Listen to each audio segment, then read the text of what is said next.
Hey, Lalone Top 10s here. Before Peter the Great, who ruled from 1682 to 1725, Russia was lagging years behind the rest of the world. While the Enlightenment was bringing the European world into a new age, Russia was stagnant, until Tsar Peter I dragged it kicking and screaming into the modern-day world. Peter the Great did some incredible things for Russia, but he was mainly working off the idea that if the Europeans were doing something, Russia should be doing that thing too. And it led to some absolutely insane decisions. For better or for worse, Peter the Great brought Russia into the modern-day world, but he did it in some of the strangest ways possible. So here we go. The 10 odd ways Peter the Great forced Russia into the Enlightenment. First up, number 10. The terrible disguises of Peter the Great. Peter the Great was determined to make Russia a nation that rivaled the greatest European powers of the time, like France and Britain. He wanted Russia to do everything the Europeans did. First, though, he had to figure out what that was, so Peter decided to make a tour of Europe in disguise. It was a fine idea in theory, except that Peter was 6'8". The man towered above every person he saw, and he traveled with an entourage of 250 Russian nobles. So when a gigantic, wealthy Russian man walked around telling people he was a migrant laborer, absolutely nobody was fooled. The Tsar spent months working as a shipbuilder in the Netherlands. He told his employer that he was a foreign craftsman. They didn't believe him. Everybody knew who he was, but mostly for the novelty, that they let Peter work there anyway. Whole crowds of Dutch citizens would come out to watch Peter the Great building ships and living in peasant quarters. As a man who grew up in a castle, he was probably doing the worst job at it that they've ever seen. He worked as a laborer long enough to help build a ship. If he didn't realize that his disguise wasn't working by then, it must have hit him when his boss asked if he wanted the ship sent to his palace. Interesting. We go on to number 9 with the beer tax. This is gonna be one of the strangest taxes of all time, guys. Trust me. So, when Peter the Great returned to Russia, he was determined to make some changes. From there on out, they were going to do things the European way, and Peter wasn't going to waste any time. During the reception to welcome him home, Peter hugged his noblemen, and without a word of warning, he pulled out a razor and chopped off the beards. Now, having a beard became a crime shortly after.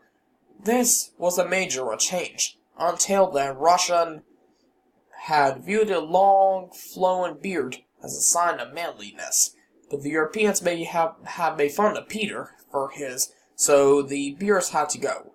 Anyone with a beard had to pay a tax of 100 rubles each year. Peasants and clergymen were accepted. But if a peasant entered a city with a beard, he paid a fine. People who paid the tax were given a coin that read, "The beard is a useless burden," to let the police know they were legally permitted to have one. If they were caught without the coin, the police could forcibly shave them on the streets. For all of his hatred for beards, though, Peter the Great loved mustaches. Right? Now, for the men of the Russian military, he sent out another decree. Beards are forbidden, but mustaches were mandatory. True. Number 8. The all-joking, all-drunken synod of fools and jesters. Up until then, the Russian Orthodox Church had been led by the Patriarch of Moscow. Peter the Great changed all of that. He was a raging drinker and partier. And he didn't care for all the pious stuff. So he replaced Russia's religious leaders with a new group called the Holy Synod, filled with people he could actually control. He didn't particularly respected his own church either. Around the same time, he set up another group called the all-joking, all-drunken Synod of Fools and Jesters. Their job was to get as drunk as possible by drinking a whole ton of vodka as possible, as often they could. Well, that's also very stupid because you could die from that. Now, that was Peter's old drinking group, now reformed to let the church know exactly what he had thought of it. He even made one of his friends the Prince Pope of the All-Drunken Synod, and had him do a mock Stations of the Cross before they all got hammered. People weren't exactly thrilled. Some people started to say that Peter the Great was the Antichrist himself, but the people in power didn't mind. Eventually, every powerful man in government was part of the All-Drunken Synod, including some of the clergy. Number 7. The Medal of Drunkenness. You gotta be serious. There's seriously a medal for being drunk? I'm looking at you, Peter. I am looking at you. Alright. Peter the Great might have been a raging alcoholic, but he didn't want Europeans coming to Russia and seeing drunken peasants sleeping on the streets. He was determined to fix the drinking problem in some of the most serious ways possible. Anyone caught on the streets intoxicated was forced to wear a 18-pound cast iron medal around his neck for the next week. It looked exactly like a Medal of Honor, except that it read for drunkenness, and it was incredibly heavy. The Medal of Drunkenness didn't do much to curb alcoholism in Russia, but Peter probably wasn't too worried. His other rules made it pretty clear that he thought getting drunk was a God-given right. In another law, Peter decreed that a woman could be flogged if she made her husband leave the tavern before he was done drinking. Interesting. Okay, we go on to number 6 with the Museum of Deformities. In Europe, Peter the Great had seen countless cabinets of curiosities. These were the era's freak shows, and, well, he found them incredibly fascinating. Putting freaks on display, he believed, was a scientific and educational tool that would enrich the country, so he had a museum built as soon as he got back from it. His museum was called the Kunstkamera, and was full of the strangest things he could possibly find. It had 2-headed babies preserved in jars, deformed animal skeletons, and more. It even held live exhibits where children with birth defects would meet and greet the visitors. For Peter, it wasn't just exploitation, it was education when he opened it.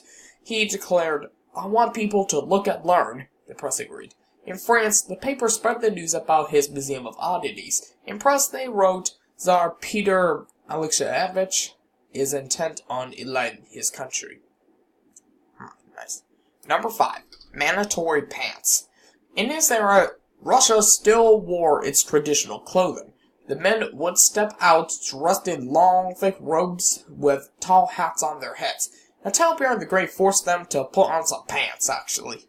No one, Peter declared, is to wear Russian dress. From that day forward, it was law. Western dress shall be worn by all. Every piece of clothing was dictated. There were laws on what type of underwear you could seriously wear. There were punishments in place for wearing shoes in the bed. Men were required to wear French-cut coats with German-cut clothes underneath, and they could be punished if they didn't. Like his beer tax, Peter introduced his mandatory pants laws by pouncing up behind unsuspecting noblemen and cutting the sleeves off their robes. Then he laughed at them and said, "Now you won't be dragging your clothes through your food." He certainly changed fashion, but it wasn't exactly well thought out. Those thick cloaks had kept Russians warm throughout the winter. Now dressed in German underwear, they were struggling not to freeze to death. Stupid Peter. Stupid you! Alright, number 4. The Russian flag. The modern-day Russian flag was Peter the Great's creation too. It was a bold but simple design. 3 stripes. It includes America. Illuminati confirmed. And you know what I mean by that. America's colors are on the Russian flag. White above, red below, and blue between. That's not how we do our American flag. But, anyway. The colors carefully chosen to symbolize, absolutely none. Russia got its flag when Peter was in Europe. He was delighted by the way Dutch ships had little flags on them. Russian ships, he decided, needed to have little flags on them too. He didn't really know what to hoist, though, so he just moved the colors on the Dutch flag around, and had his ships use that as their flag. At first, the new flag was only on ships, but in time it turned into the country's national flag, even today. Soon, the whole country was marching under those 3 colors. Most unaware that the patriotic symbol of their nation was just an old emperor trying to be like the Netherlands. Hey, I'm going to tell the Russians all about this. Number 3. The construction of St. Petersburg. St. Petersburg, too, was just another attempt to copy the Dutch. Peter the Great ordered his men to build his city on top of a swamp and demanded that it look as much like Amsterdam as possible. His dream was to make Russia's most European city. He even imagined that people would travel around St. Petersburg, drifting down the canals on boats like in Venice, and he was willing to work his people to death to get it. One of the first stones constructed in the city was the Peter and Paul Fortress. Over 20,000 laborers worked in it, some being required to work with their bare hands. Thousands of people died building this massive thing. To make sure he had enough stone, Peter made it illegal to build any stone built anywhere in Russia other than St. Petersburg. All stones, Peter demanded, were to be sent to the city. Peter was thrilled with the result. He even made St. Petersburg the capital of the nation. Others, though, were less impressed. Dostoevsky, for one, called it the most artificial city in the world. Who gets me that? Number 2. Mandatory nicotine habits. Tobacco had been banned by the previous czars. The Russian church viewed smoking as an abomination to God, and they dealt with it severely. A person caught smoking could be exiled to Siberia, or worse, or killed. Some had their nostrils torn open or their lips cut off to keep them from ever smoking again. Peter the Great, though, took a different approach. He didn't just legalize smoking, he insisted on it. Every Russian was encouraged to smoke as often as possible. Some members of the nobility were even required to smoke under the degree of the Tsar. As with everything else Peter did, smoking was something he had seen the Europeans do. It was also an opportunity to get them into the country. He let foreign companies set up tobacco plantations in Russia and started building tobacco manufacturing plants around the nation. Cigarettes, though, are never too complete without caffeine, so Peter brought coffee to Russia too. The Russians thought it was disgusting. They called it smut syrup. But Peter pushed it hard enough that pretty soon there were enough coffee drinkers to open Russia's first coffee house. Which also, you gotta have a lot of coffee, Kramer, or else it's gonna taste bitter. Nobody wants black coffee, right? People want delicious coffee. Number 1. The Dwarf Wedding. Alright, Peter the Great loved people with dwarfism. In his time, treating little people like jesters was normal. But he took it to extremes. He would get little people to hide naked inside pies and then jump out to surprise people for a laugh. He wanted more dwarfs, so he tried to bribe them. He had a little person in his court, Ikam Volkov, married to another dwarf, hoping to breed a race of little people, but he wanted it to be a big affair. He ordered every little person in Russia to attend. About 70 little people made it, and he dressed them all in the latest Western fashions lined with gold. This wasn't just a respect, but most of these dwarfs were poor, uneducated peasants. His attendants deliberately loaded them up with alcohol, and they laughed while the peasant dwarfs clumsily stumbled through dances and erupted into drunken fistfights, filled with lots of vodka. Alright. Now, Peter thought it was hilarious, but more than that, he thought it was an allegory for Russia.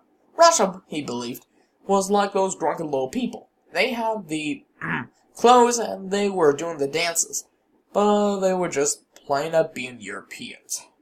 Alright, if I did not mention any odd ways you have thought about in this video, just let me know in the comments down below. Alright, don't forget to subscribe to this channel, ring that notification bell, and like this video. Thanks for watching. See you guys next time.